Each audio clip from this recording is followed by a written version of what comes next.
ಬಾಳೆಹಣ್ಣು. ಹಣ್ಣುಗಳಲ್ಲಿ ಅತ್ಯಂತ ಶ್ರೇಷ್ಠವಾದದ್ದು ಬಾಳೆಹಣ್ಣು. ಬಾಳೆಹಣ್ಣುಗಳಲ್ಲಿ ಅನೇಕ ಜಾತಿಯ ಮತ್ತು ಅನೇಕ ಆಕಾರದ ಹಣ್ಣುಗಳಿವೆ.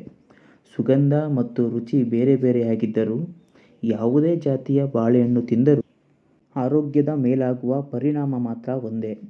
ಬಾಳೆಹಣ್ಣು ಶೀತಗುಣವುಳ್ಳದ್ದು, ರುಚಿಯಲ್ಲಿ ಸಿಹಿ, ಪುಷ್ಟಿದಾಯಕ. ಪ್ರತಿದಿನ ಊಟವಾದ ನಂತರ ಒಂದೆರಡು ಪಕ್ವವಾದ ಹಣ್ಣು ಸೇವಿಸುತ್ತಿದ್ದರೆ ಮಾಂಸ ವೃದ್ಧಿಯಾಗುವುದು, ಧಾತು ವೃದ್ಧಿಯಾಗುವುದು ಮತ್ತು ಮಲಬದ್ಧತೆ ನಿವಾರಣೆಯಾಗುತ್ತದೆ.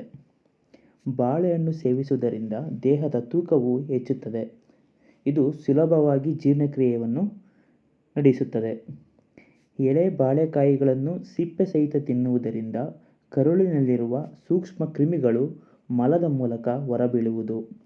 ಬಾಳೆಹಣ್ಣು, ಸಕ್ಕರೆ ಮತ್ತು ಜೇನುತುಪ್ಪ ಸೇರಿಸಿ ತಿನ್ನುತ್ತಿದ್ದರೆ ಎದೆನೋವು ಮತ್ತು ಕೆಮ್ಮು ಕಡಿಮೆಯಾಗುವುದು.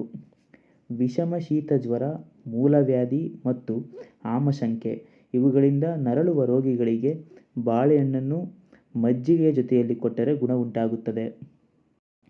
ಇನ್ನು ಬಾಳೆಹಣ್ಣು ಮತ್ತು ಕಿತ್ತಳೆ ಹಣ್ಣಿನ ರಸವನ್ನು ಸಾಕಷ್ಟು ದಿನಗಳ ಕಾಲ ಸೇವಿಸುವುದರಿಂದ ರಕ್ತದ ಕೊರತೆ ಅನೀಮಿಯಾ ಕಡಿಮೆಯಾಗುತ್ತದೆ. ಬಾಳೆ ಹೂವಿನ ಪಲ್ಯ ಮಾಡಿ ಅದಕ್ಕೆ ಮೊಸರು ಬೆರೆಸಿ ಊಟ ಮಾಡಿದರೆ ಮುಟ್ಟಿನ ನಂತರ ಆಗುವಂತಹ ಅಧಿಕ ಸ್ರಾವ ಕಮ್ಮಿಯಾಗುತ್ತದೆ. ಬಾಳೆದಿಂಡಿನ ಪಲ್ಯ ಆರೋಗ್ಯಕರ. ಇದು ಕರುಳಿನಲ್ಲಿ ಸೇರಬಹುದಾದ ವಿಷಕ್ರಿಮಿಗಳನ್ನು ನಾಶಪಡಿಸಿ ದೇಹಾರೋಗ್ಯವನ್ನು ರಕ್ಷಿಸುವುದು. ಆದರೆ ಇದನ್ನು ಅಪರೂಪವಾಗಿ ಬಳಸಬೇಕು.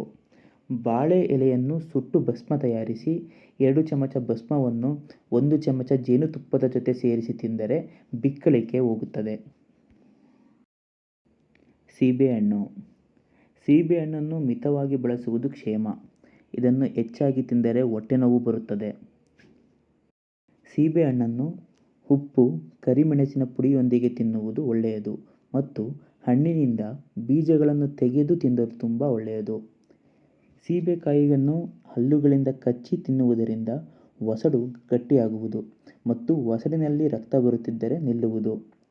ಎಳೆ ಸೀಬೆಕಾಯಿಗಳ ಕಷಾಯ ಮಾಡಿ ಮಜ್ಜಿಗೆಯ ಜೊತೆಯಲ್ಲಿ ಕುಡಿದರೆ ಅತಿಸಾರ, ಆಮಶಂಕೆ ಮತ್ತು ಎದೆನೋವು ಗುಣವಾಗುತ್ತದೆ. ಸೀಬೆ ಎಲೆಗಳನ್ನು ಅರೆದು ಮುಖಕ್ಕೆ ಹಚ್ಚುವುದರಿಂದ ಮೊಡವೆಗಳು ಗುಣವಾಗುವುದು. ಸೀಬೆ ಎಲೆಗಳನ್ನು ಅರಿಶಿಣದೊಂದಿಗೆ ಅರೆದು ತಲೆಗೆ ಹಚ್ಚುವುದರಿಂದ ತಲೆಹೇನುಗಳು ನಾಶವಾಗುತ್ತವೆ. ನವೆ, ತದ್ದು ಮತ್ತು ಪಿತ್ತದ ಗಂಧೆಗಳನ್ನು ನಿವಾರಿಸಲು ಸೀಬೆ ಚಿಗುರು, ಅರಿಶಿಣ, ದೊಡ್ಡಪತ್ರೆ, ಹಾಗಲಕಾಯಿ, ಮೆಂತ್ಯ, ಕೊತ್ತಂಬರಿ ಬೀಜ ಇವುಗಳನ್ನು ಸಮ ಪ್ರಮಾಣದಲ್ಲಿ ತೆಗೆದುಕೊಂಡು ಮೊಸರಿನಲ್ಲಿ ನುಣ್ಣಗೆ ಅರೆದು ಮೈಗೆ ಹಚ್ಚಿಕೊಂಡು ಚೆನ್ನಾಗಿ ತಿಕ್ಕಿ ಸ್ವಲ್ಪ ಸಮಯದ ನಂತರ ಉಗುರು ಬೆಚ್ಚಗಿರುವ ನೀರಿನಲ್ಲಿ ಸ್ನಾನ ಮಾಡಬೇಕು. ಸೀಬೆ ಎಲೆಯ ಕಷಾಯ ತಯಾರಿಸಿ ಅದಕ್ಕೆ 1 ಚಿಟಿಕೆ ಉಪ್ಪು ಸೇರಿಸಿ ಬಾಯಿ ಮುಕ್ಕಳಿಸುವುದರಿಂದ ಬಾಯಿ ಹುಣ್ಣು ಗುಣವಾಗುತ್ತದೆ.